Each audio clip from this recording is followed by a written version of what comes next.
Hello à tous, j'espère que vous allez bien. Aujourd'hui on se retrouve dans une petite vidéo pour parler de comment j'ai fait pour lire 75 livres avec environ 80 €. Vous l'avez compris, cette vidéo est pour parler de lire avec un petit budget. Alors peut-être que 80 € c'est beaucoup pour certains, 80 € pour moi sur une année je trouve pas ça excessif.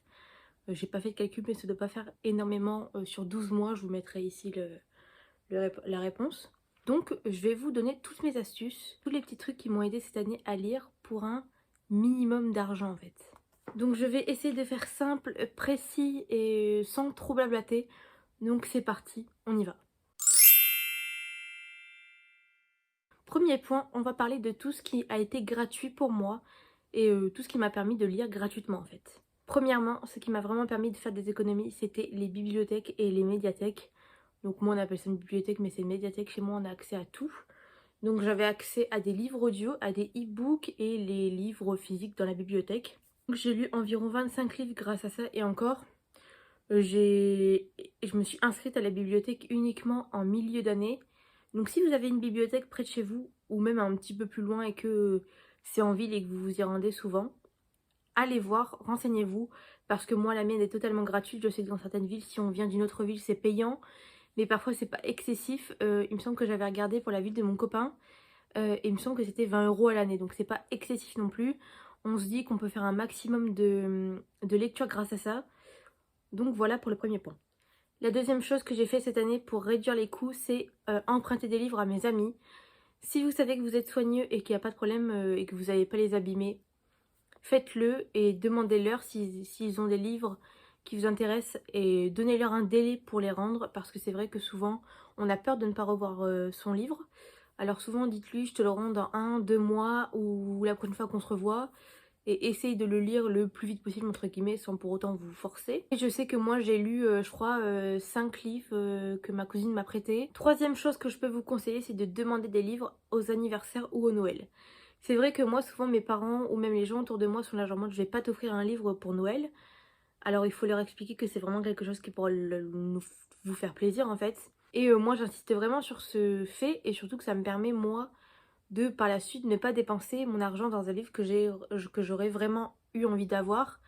Parce que dans tous les cas ils vont vous donner de l'argent sûrement et vous irez vous acheter les livres vous-même. Donc après c'est à vous de voir avec vos proches ou demander à vos amis pour vos anniversaires s'ils vous font des cadeaux ou autres.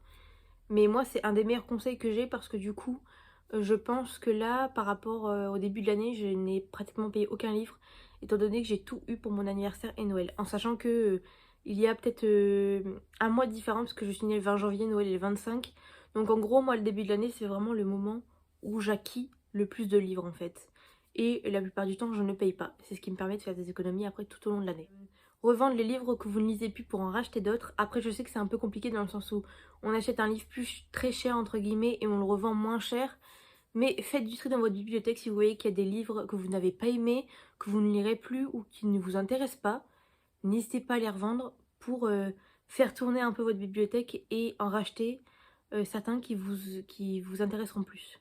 Vous pouvez également pour essayer de constituer vos livres, avoir une plus grande palle et avoir des livres gratuitement, participer au concours Instagram que vous voyez. Et des influenceuses littéraires qui souvent font des concours et ça m'est déjà arrivé d'en gagner. J'en avais gagné en 2018 il me semble avec Nin Gorman.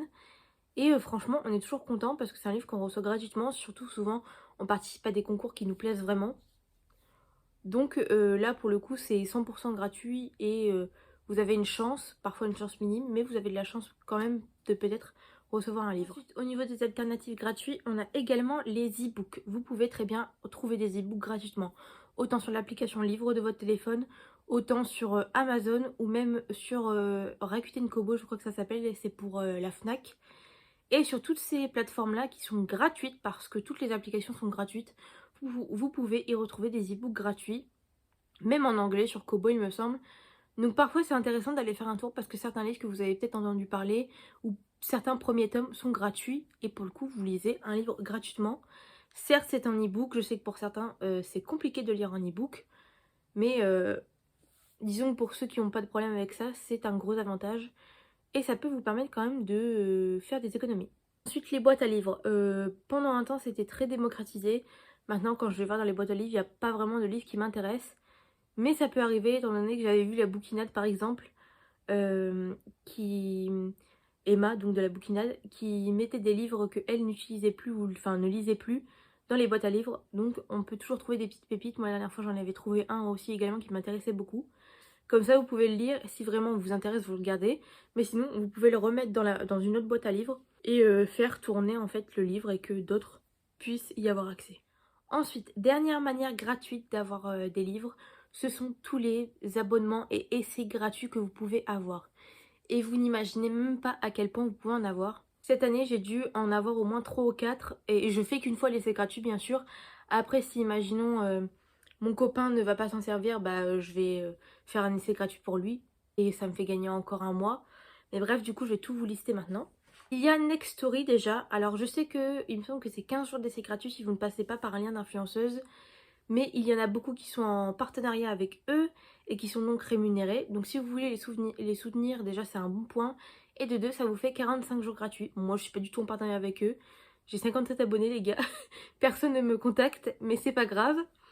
Je sais que Nina Quill le fait, il me semble que la Bouquinade également, Kimi Collection, enfin bref. Et il y en a plein qui ont des liens gratuits Nextory pour avoir 45 jours gratuits où dessus vous avez accès à des e-books et des livres audio. Donc c'est pas négligeable. Je vous invite vraiment à le faire parce que pour le coup, ils ont vraiment une grande sélection. Autant de la romance, de la fantasy, ils doivent avoir aussi d'autres trucs. Et ils ont également, je pense, de tout ce qui est magazine et tout, de ce que je me souviens. Donc 45 jours, en vrai, c'est énorme, ça fait plus d'un mois et demi. Donc c'est très avantageux. Je vous mettrai en barre d'infos pas les liens des influenceuses, mais le nom des influenceuses qui le font.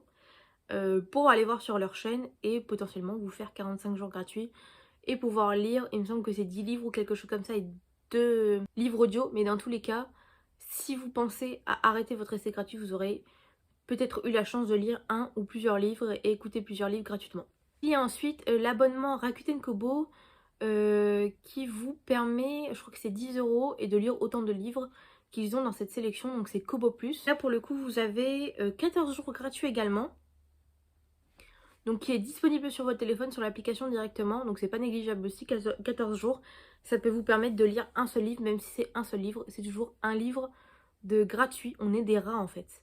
Mais je vous dis, moi c'est vraiment ce qui m'a aidé parce que j'avais pas du tout d'argent à dépenser dans les livres. Et tous ces petits abonnements là m'ont permis quand même, bout à bout, de lire plusieurs mois sans réellement rien payer. Vous avez ensuite Amazon Prime. Alors si vous avez Amazon Prime, allez voir tout de suite, courez sur la partie livres sur Amazon en fait parce qu'ils ont des livres exprès pour Prime. Donc c'est à dire que si vous avez Amazon Prime, vous pouvez lire des livres qui sont sélectionnés juste pour ça, comme un peu Kobo Plus. Et moi j'ai découvert ça super tard et j'étais dégoûtée parce qu'il y avait beaucoup de livres que j'avais entendu parler et que j'aimais beaucoup et que pourtant je ne pouvais pas lire. Il y a de la romance, il y a de la fantasy, il y a un peu de tout pareil. Donc je vous mettrai un lien pour avoir Amazon Prime gratuit pendant un mois en barre d'infos. Et c'est pas négligeable en fait, même un mois, et ça pourra vous permettre également de regarder des séries sur Prime Video ou encore avoir la livraison gratuite pendant un mois. Ensuite, il y a l'abonnement Kindle qui est toujours avec Kindle, mais c'est autre chose. Là, c'est pareil, c'est d'autres livres qui sont sélectionnés où vous payez normalement 10 € par mois et vous avez une grande sélection de livres que vous pouvez lire. C'est un peu la même chose que Kindle Prime en fait, sauf là c'est une plus grande sélection avec d'autres livres et pour le coup pareil, ça vous permet de lire 2-3 livres voire plus si vous avez un bon rythme de lecture. Donc c'est pareil, il y aura un lien en description. Et pour finir, dans tous les bons plans avec les essais gratuits, il y a Audible. Audible, donc si vous connaissez pas, c'est pour écouter des livres en audio pour ceux qui n'ont pas le temps ou trouvent un livre long. C'est toujours pratique en marchant, en allant dans les transports. On met ça dans les oreilles, c'est nickel. Et c'est pareil, vous pouvez avoir un essai gratuit de 30 jours, c'est possible pour tout le monde. Ce qui n'est pas négligeable, il me semble que vous pouvez lire un ou deux livres avec, je sais plus exactement, mais voilà. Donc vous aurez pareil dans la barre d'infos un lien pour avoir Audible gratuit pendant 30 jours. Les liens qu'il y aura dans la barre d'infos, je vous le dis maintenant, ce sont des liens affiliés qui me permettent de gagner quelques centimes pour moi par la suite, pouvoir m'acheter des livres ou autre chose d'ailleurs. Ça permet aussi que vous souteniez mon travail en fait parce que tout simplement faire des vidéos pour moi c'est un passe-temps, mais on va pas se cacher, ça prend beaucoup de temps et on s'investit beaucoup et on a très peu de retours, donc c'est un peu dommage. Mais du coup là, si vous prenez entre guillemets tous les petits abonnements gratuits qui pour vous sont absolument gratuits et que vous pouvez, à ne pas oublier surtout de d'arrêter votre essai gratuit en fait à la fin. Sinon vous allez payer bien sûr, mais ça pourrait m'aider. On passe maintenant aux alternatives payantes, mais qui sont quand même à moindre coût. Premièrement, si vous aimez lire sur liseuse et que ça ne vous dérange pas, faites attention aux réductions e-book. Je n'ai jamais lu un livre plein pot avec, sur les e-books. Donc moi j'ai une Kobo, et donc c'est avec la Fnac. Et je n'ai jamais acheté un livre plein pot au niveau des e-books. J'attends toujours qu'ils soient en réduction. Ils font beaucoup de réductions et parfois des choses très avantageuses. Je crois que le plus cher que j'ai dû payer un livre en réduction c'était 4 euros. Donc clairement ça réduit vachement la facture à la fin de l'année. Par exemple, dernièrement j'ai pu acheter The Love Hypothesis, je sais plus comment on dit, celle qui devient soleil. Et il y en a encore d'autres, je vous les mettrai là, je vous mettrai peut-être les couvertures ou je sais pas. Mais j'ai pu acheter beaucoup de livres qui sont hype sur les réseaux sociaux, sur TikTok, sur Instagram, à moindre coût. Il me semble que The Love Hypothesis, je l'ai eu à 2 euros, alors qu'il coûte littéralement 20 euros en brochet. Donc c'est pas négligeable. Après, si c'est un livre que j'ai beaucoup aimé, je pense le racheter en physique. Mais si c'est des livres que vous n'avez pas forcément aimé, l'avantage c'est qu'ils ne sont pas en physique et ça ne prend pas de place chez vous. Et dernière option que je pense que tout le monde connaît, c'est tout ce qui est site de seconde main. En magasin physique, il y a Cash Converters. Au niveau des sites, il y a Vinted, il y a Momo, il y a Gilbert Joseph, je crois que ça s'appelle. Je sais qu'à Paris, il y en a, mais ils ont également une boutique internet. Il y a aussi la Bourse aux livres ou encore Chasse aux livres, il me semble. Je mettrai aussi en barre d'infos tous les liens des boutiques.